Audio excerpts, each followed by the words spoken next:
There we are, provided I'm actually streaming to the right channel here. Alright, so we are live for Fireside Chat number 95. Yeah.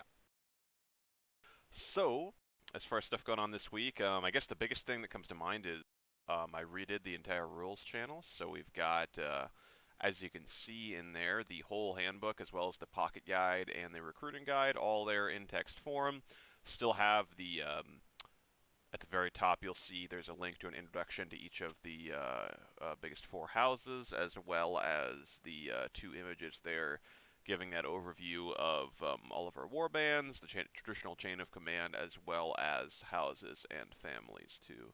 I know possibly one or two updates to houses and families may be in line. I think I need to add the Verling family to House Dippity, at least is one thing that I can think of. But other than that, it should be fairly up to date. The one nice thing about this is it makes it easy to read for everybody on mobile and PC as well. So hopefully, overall, this is a good change. I know some people like downloading the files, but ultimately, I think this is probably the best option. If you do jump over to the pin messages and rules, you can see that there's a shortcut there to the handbook, the recruiting guide, the pocket guide, and to the diagram with our chain of command. So if you need to just jump to any of those, it's an easy trip. And yeah, apologies on the calendar for this month. It honestly just slipped my mind. Thankfully, I always, let things go a couple of weeks, or sorry, a couple of days ahead on the previous calendar. I have, a total of 6 weeks, thankfully. So it's not like we are in, oh, we don't know what's going on, because at least the current February one goes through March 7th. So I'm currently putting the finishing touches on the March calendar, so it's going to be done here. I'll probably work on it right after Fireside and hopefully post it right before starting Court of the High King here, so that'll be up. Of course, let me know if you see any errors in rules or calendar, or anything that could be added. Like I said, it makes it very easy to edit the rules now, so I think that will be nice. I did update the laws page as well, and I'm trying to add links to things in that rules channel. So, for example, links to Discord channels when I mention them, links to our Twitch page, links to the laws page on the website, etc., so that basically it's easy to just navigate to those, and you don't have to just, look it up yourself. That said, I'm always looking to add more links or additions or stuff like that. So yeah, just let me know any comments, things you spot, stuff like that. In addition, yeah, same deal with the calendar, of course. If your birthday or something is not on there or anything like that, let me know, and I'll add it to our. We have a birthday thread in the forums, which is my default source for birthdays. So if you're have a birthday coming up, even in like a few months or something, that if you don't see it on that thread, post in the thread and or message me so I can add it to the thread, because that's going to be what I look back on. Sometimes people message me just out of the blue and say, hey, can my birthday be added? I will try to add it to the thread then if that happens too, to make sure that every year we do get it as well from that point on. But yeah, that said, I'm trying to think of what else we've got. With the addition on the rules, not a lot did change. I really just tried to shorten some things like the whole promotions and demotions section. I just tried to make things a little bit more succinct wherever possible, without actually really changing anything. The only things that come to mind are I did amend it so berserkers who are leading a warband are permitted to be in the all thing, because I frequently use the all thing to kind of talk about what I want warbands to be doing. So since berserkers can lead warbands, it wouldn't make sense for a berserker to be able to lead a warband but not be in the all thing, and thus have no idea what's going on unless I personally reach out to them, which frankly I would find it a lot easier to just address everyone in the all thing. It's already a requirement that they read the all thing, so yeah, I think that makes a lot of sense. Hopefully, having all the rules in the rules channel, while I know it is a fair bit to scroll through, there are those shortcuts, and the headers are there and everything. So hopefully that makes it as easy to navigate as possible. And with luck, let's see. Yeah, I mean, with luck, hopefully this overall makes it easier for people. And if you have a new recruit and you're like, oh, what do I show them? What do I show them? Just tell them to scroll to the top. You basically, stuff in order of ease of reading comes down from the top. We've got the pocket guide there at the very top.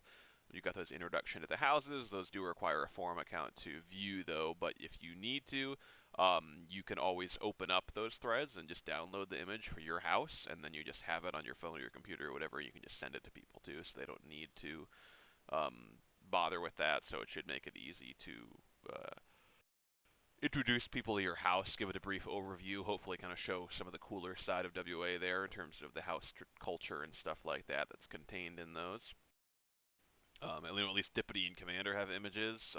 Dane and Kilroy, they are just threads. So, I mean, if you find a way for that, or even if you just want to reference it yourself and then just talk to them about the stuff in that thread, that works too, of course. All that stuff is kind of touched on the recruiting guide as far as what you need to be doing. And I know one thing I talked about is recruiting license, officer school, stuff like that. Something I've been talking about quite a lot. Still haven't started on anything like that right now. I am trying to finish the song for Yule still. Once again, I apologize for how terribly late that is. We'll try to get it done as soon as possible. That said, that's one of the next things on the docket will be those two, the recruiting license and officer school stuff. In addition, one big thing we need to get done this month is getting people into the right warband, mostly people from Kolgas and Fregs who are not currently in a good warband for them.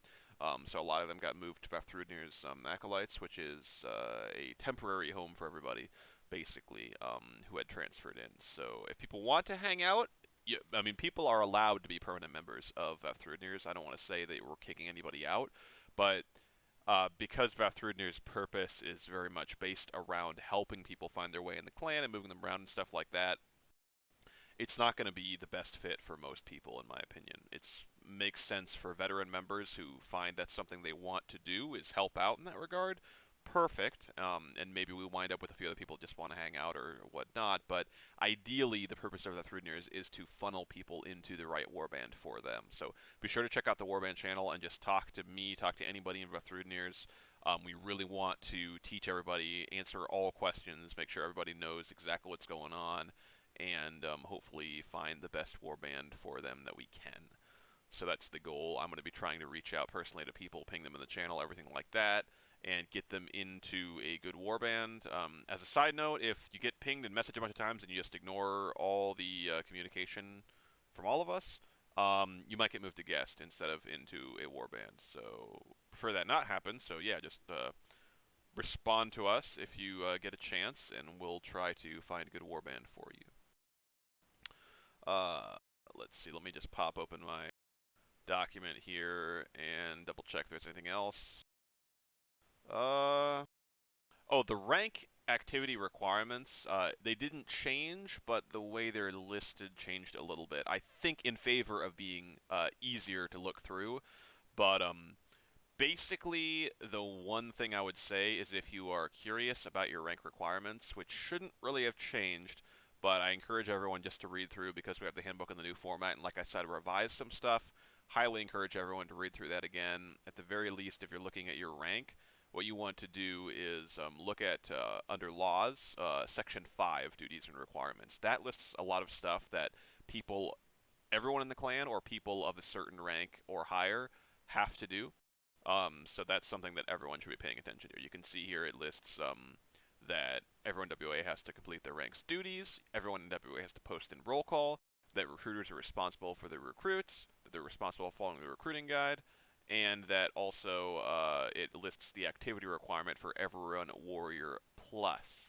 So all members of WA, which I did revise slightly just to simplify it, must maintain consistent activity throughout every month through meaningful text and or voice communications with other members. Technically, that is a little bit reduced. I believe the previous draft did also state that they needed to play games with other people, but I've always kind of been of the opinion that if people are just hanging out with us on Discord and are active, that should be fine, because sometimes people don't have a PC. What if your PC breaks or something like that? You know, I don't want to leave people out to dry in a situation like that. The purpose of this is just so that we don't have people lying around who just have the server muted and don't talk to anybody and don't care for like 6 months, and they are just still a member and are listed on a bunch of rosters, something like that. That is the goal, to make that separation. And also it lists that only those Warrior Plus can recruit, and it describes the rank of Scout. Now, basically, the reason that scouts aren't subjected to that activity requirement is if you scroll down to scout, it says that scouts must remain active post recruitment and communicate with fellow members. So it's a little bit arbitrary, but because scout, you're only going to hold it for a month-ish, as it says there. It's an introductory rank held on a trial basis as members are evaluated, and they're either promoted to warrior or demoted to guest during that first review after they've been a member for 1 month. So that's the reason that scout is kind of left out of that. Is it's just a bit of a special circumstance. You wouldn't have a situation where you'd have somebody who's a scout for 6 months and you're checking their activity every month or something like that. I mean, sure, members can take leave of absences, but if you check leave of absences, it also covers there that excessively long LOAs or LOAs taken simply to avoid performing duties will result in demotion potentially to guests. So a scout that joins the clan and then takes a 6 month LOA would probably just be put at guest because, I mean, the purpose of being put at guest is just like, this person's not an active member of WA right now. It doesn't mean you can't get roles back or you can't come back or something like that, but for the efficiency of the clan as a whole, it's important that we track people who are actually active on our rosters and everything like that. We don't want to have just a long list of people from 10 years ago who have never been back. It doesn't benefit us in terms of, the chain of command. It's cool to look at that stuff from a lore perspective, and, when you look through old lineage charts and stuff like that, assembling that kind of stuff, I have a lot of fun with that, but for the purpose of the day-to-day maintenance of the clan, how it runs, we're looking at activity and rosters being maintained with that in mind. That said, I think that's about it. Like I said, work on the calendar. I'll have that up. And yeah, I think I'll call it quits here. Thanks for watching live or watching the VOD, anybody. And yeah, we'll be back for Court of the High King here in just about 17 minutes. And hopefully I'll get that calendar up before then. So I'll see everybody then.